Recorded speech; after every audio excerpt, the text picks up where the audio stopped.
Hello and welcome to another streamerbot tutorial. My name is Jolison and today I'm going to show you how to make a bot for Kick. The first thing that you're going to want to do is you're going to want to go into Kick and make an account that's separate from your main account. I've already went and done that. So once you've done that, you're going to go into streamerbot. You're going to go into platforms. You're going to go into Kick.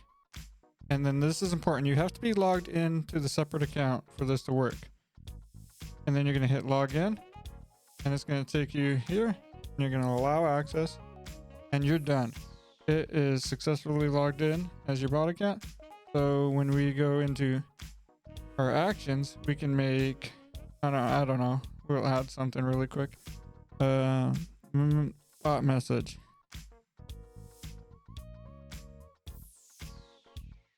And we'll just hit enter and then we'll go Kick, chat, send message to channel.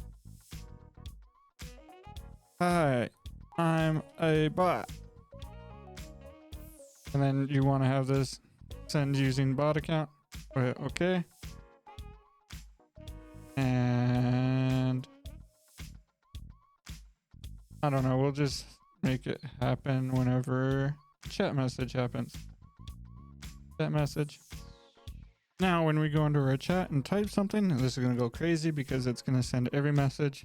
But I'm going to just put hi, and then my bot's going to be like, hi, hi, hi, hi, hi, hi. But you can see there's your bot. Don't do the chat thing because that's just going to happen. But you can see that it's a bot, right? All right. If you enjoyed this, follow me on Kick, follow me on Twitter, Twitch, TikTok, all the things. It's all Rollison. Look for Rollison. You'll find me.